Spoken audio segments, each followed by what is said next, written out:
maintenant avec Corentin Lallet. Corentin Lallet qui est secrétaire de la Société des ingénieurs aux arts et métiers. Bonjour. Bonjour.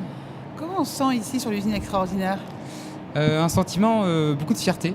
Beaucoup de fierté parce qu'on est dans un pays qui a toujours effectivement essayé de mettre en avant, en tout cas, son savoir-faire en termes d'industrie. Ça lui aurait peut-être porté préjudice il y a un certain nombre d'années. En tout cas, aujourd'hui, on est vraiment à la pointe et on est sur une usine vraiment extraordinaire aujourd'hui, avec beaucoup de technologie, de l'innovation, et on montre une fois encore qu'on est dans un pays qui a beaucoup de ressources en tout cas. Quelle image on a de l'industrie quand on a un parcours scolaire comme le vôtre? Alors au début, on a peut-être une image un peu floue, on a des clichés, quelque chose d'un peu sale, d'un peu dur, d'un peu archaïque, très masculin.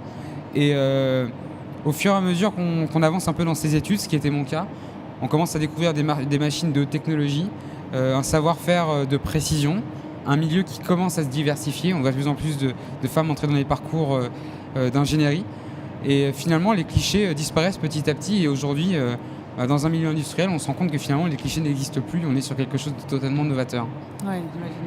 Et qu'est-ce qui vous a le plus frappé dans les premières expériences quand vous avez été en industrie? Alors, au début, c'était même... j'ai commencé mes premières expériences industrielles finalement en école, et on commence notre apprentissage avec des machines, comme on pourrait dire, anciennes si vous voulez, où on fait un peu à la main, où on regarde comment on va usiner notre pièce par exemple, et puis après on fait la même chose avec les machines actuelles, haute performance, avec l'usinage grande vitesse, et on fait les mêmes produits mais 10 fois plus précis, avec des performances beaucoup plus impressionnantes si vous voulez. Et là en fait on se dit waouh, l'industrie c'est ça en fait, c'est aller au fond des choses, avec des procédés plus précis, des objets plus performants, et puis voilà. Et on a vu ici depuis ce matin à l'usine extraordinaire, toute la journée, il y a des collégiens, il y a des lycéens qui sont là, il y a des étudiants aussi. Qu'est-ce qu'on a envie de dire à un jeune pour qu'il puisse être attiré par l'industrie? Parce que tous ne le sont pas forcément. Bien sûr. Alors aujourd'hui, ce qu'on pourrait dire à un jeune, c'est qu'effectivement déjà les clichés, il faut le laisser derrière, il faut découvrir, il faut être curieux, voir aujourd'hui ce qu'on fait. Aujourd'hui, on a un bassin de recrutement qui est extrêmement large. Il y a de la place pour tout le monde parce qu'il y a des formations pour tout le monde. Il y a des formations d'ingénieurs généralistes, de spécialité, il y a du bachelor, il y a de la formation par apprentissage. Et on peut arriver dans l'industrie par tous les moyens. Il y a de la place pour tout le monde. Et surtout, il y a des emplois pour tout le monde. Et aujourd'hui, l'industrie fait marcher une bonne partie de l'économie en France.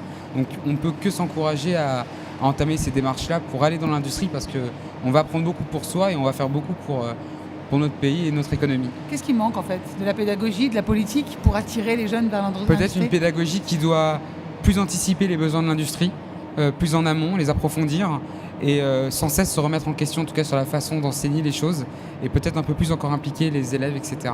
Avec en Comment plus on des les moyens. implique avec le digital? Absolument. Avec, moi, je repense aux objets connectés. Aujourd'hui, on a des enseignants qui n'hésitent pas à sortir de leur PowerPoint ou leurs cours magistraux sur papier, et qui viennent nous amener la technologie au plus près sur des classes restreintes, etc. avec des objets connectés.